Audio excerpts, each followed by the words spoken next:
जय माता दी। आप सभी का प्रतिभा के ब्लॉग्स में हार्दिक स्वागत है। आज है 7 दिसंबर 2025 और पोष मास के कृष्ण पक्ष की संकष्टी चतुर्थी का व्रत जो है वो आज रखा गया है। संकष्टी चतुर्थी का व्रत जो है वो शुरू हुआ था शाम को 6:26 पे। हम इसमें चंद्र भगवान को अर्घ्य देते हैं और संकष्टी चतुर्थी का व्रत जो है वो चंद्रमा को अर्घ्य देके ही समाप्त होता है। इसलिए संकष्टी चतुर्थी का व्रत जो है वो आज रखा जा रहा है। जब भी हम व्रत रखते हैं उसकी कथा हमें ज़रूर करनी चाहिए। कथा करने से हमें सारे पुण्यों का फल जो है वो प्राप्त होता है। तो आज हम पोष मास कृष्ण पक्ष गणेश चतुर्थी की कथा जो है वो करेंगे। आज है राक्षस राज रावण की कथा जो हमने संकष्टी चतुर्थी में पढ़नी है। पार्वती जी ने गणेश जी से पूछा, हे पुत्र, पोष माह में किस गणेश जी की पूजा करनी चाहिए? पूजा का विधान क्या है और भोजन क्या करना चाहिए? संक्षेप में आप ये सब बतलाइए। गणेश जी ने कहा, हे माता, पोष माह की चतुर्थी संकट नाशिनी होती है। इस दिन लंबोदर नामक गणेश जी की पूजा करनी चाहिए। इसके उपरांत भोजन में गोमूत्र ही पीना चाहिए। व्रती को पूजन पहले कही गई विधि से ही करना चाहिए, अर्थात सारे दिन शांत स्वभाव से उपवास रखकर व्रत करें। ब्रह्मचार्य का पालन करें। दिन में सोए नहीं। रात को पूजा से निपटकर ब्राह्मण को भोजन कराएं। दूध की खीर में शुद्ध घी डालकर गणपति मंत्र से हवन करें तो वह राजा को भी अपने वश में कर सकता है। इस संबंध में हम आपको एक पुरानी कथा सुनाते हैं। एक बार रावण ने सभी देवताओं को जीत लिया। घमंड के नशे में चूर होकर उसने संध्या करते हुए बाली को पीछे से जाकर पकड़ लिया। शक्तिशाली बाली रावण को अपनी बगल में दबाए हुए आकाश के रास्ते किष्किंधापुरी पहुंचा और रावण को खिलौने के रूप में अपना पुत्र अंगद को दे दिया।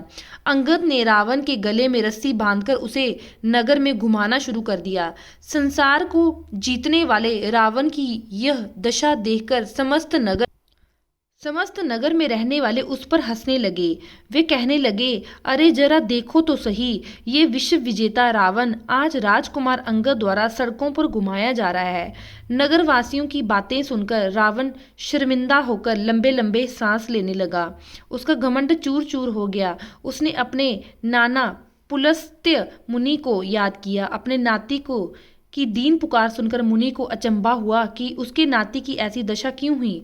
अधिक गर्व करने से देव, दानव, मनुष्य आदि सभी का नाश जरूर होता है। रावण के पास आकर मुनि ने पूछा कि तुमने मुझे क्यों याद किया है?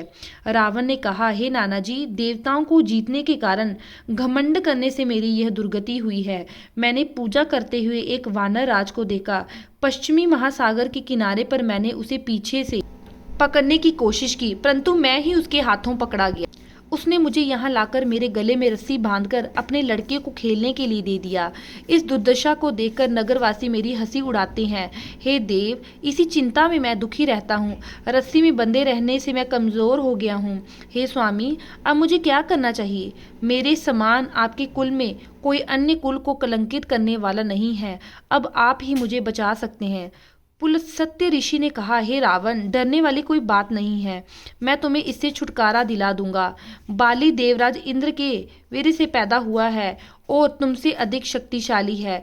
यह राजा दशरथ के पुत्र श्री राम जी के हाथों मारा जाएगा। हे देवराज, यदि तुम बाली के बंधन से छुटकारा चाहते हो तो मेरा कहा मानकर संकट नाशक गणेश जी का व्रत करो। पुराने समय में वृत्रासुर की हत्या के पश्चात हेतु इंद्र ने इस व्रत को किया था, इसलिए तुम भी इसी संकट नाशक व्रत को करो। बहुत जल्दी ही तुम्हारा संकट दूर हो जाएगा। ऐसा आदेश देकर पुलस्त्य ऋषि वन में प्रस्थान कर गए। तत्पश्चात रावण ने इस व्रत को किया। हे देवी, इस व्रत के करने से रावण उसी समय बंधन मुक्त हो गया तथा सुख से अपना राज्य करने लगा। श्री कृष्ण युधिष्ठिर से कहते हैं कि हे धर्मराज, आप भी इस व्रत को करें। इसके प्रभाव से आप युद्ध में समस्त शत्रुओं को मारकर अपने सुंदर राज्य को प्राप्त करेंगे। कृष्ण जी की कथा अनुसार युधिष्ठिर ने पोष कृष्ण चतुर्थी का व्रत विधि सहित किया और अपने राज्य को दोबारा प्राप्त कर लिया। बोलिए गणेश भगवान की जय। अगर आपको वीडियो पसंद आती है तो चैनल को लाइक, शेयर एंड सब्सक्राइब करना ना भूलें। जय माता दी।